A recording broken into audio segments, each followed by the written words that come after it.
Mommy, where'd my Cheerios go? Or maybe she's got the pox. Hi. She said peas are good for nothing but sticking Cheerios to my face. You got something right here. Right, just a little something there.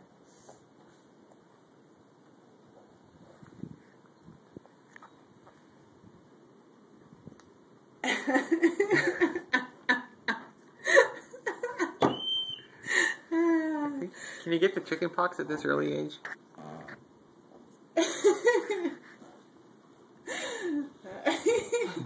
You're funny. She doesn't notice. Oh.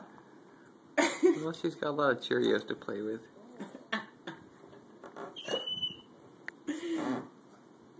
Look over here. Say hi, Daddy.